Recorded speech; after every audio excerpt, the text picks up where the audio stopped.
નમસ્કાર. પ્રસ્તુત છે અત્યારના મુખ્ય સમાચાર. ભારતીય શેર બજાર લીલા નિશાન સાથે ખુલ્યું. સેન્સેક્સમાં 845 અંકથી ઉછાળો, જ્યારે નિફ્ટીમાં 245થી વધુનો ઉછાળો. રાષ્ટ્રપતિ ભવન ખાતે 5 સ્મારક પુસ્તકોના વિમોચન સાથે રાષ્ટ્રપતિ દ્રૌપદી મુર્મુના કાર્યકાળના 4 વર્ષ પૂર્ણ થયા. પ્રધાનમંત્રીએ ગુરુ પૂર્ણિમા પર શિક્ષકોની ભૂમિકા પર પ્રકાશ પાડતા સંસ્કૃત સુભાષિત શેર કર્યું. સરકારે 2026-31 માટે વધારેલી નાણાકીય ફાળવણી સાથે પીએમ અજય ચાલુ રાખવાનો પ્રસ્તાવ મૂક્યો.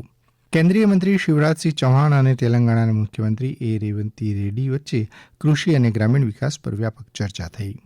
સરકારે સંગ્રહખોરી રોકવા, ગ્રાહકોના હિતોનું રક્ષણ કરવા, ભાવ સ્થિરતા જાળવવા અને પારદર્શક તથા કાર્યક્ષમ ખાંડ પુરવઠા શૃંખલા સુનિશ્ચિત કરવા માટે ખાંડના ડીલરો પર સ્ટોક કરવાની મર્યાદા લાદી.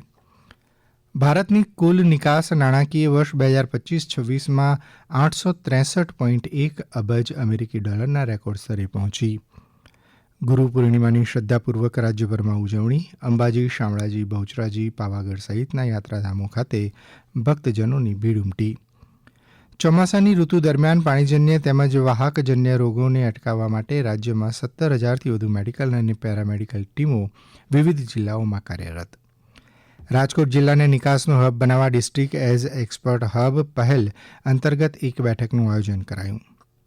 રાજ્યમાં સિઝનનો 55.52% સરેરાશ વરસાદ. સૌથી વધુ દક્ષિણ ગુજરાતમાં 78.49%, જ્યારે સૌથી ઓછો કચ્છમાં 19% વરસાદ. આજે સવારે 6 વાગે પૂરા થતા 24 કલાકમાં 14 જિલ્લામાં 27 તાલુકામાં વરસાદ. સૌથી વધુ દાહોદમાં 18 મિલીમીટર વરસાદ. હવે પછી આપ 12 વાગે મુખ્ય સમાચાર સાંભળી શકશો. નમસ્કાર.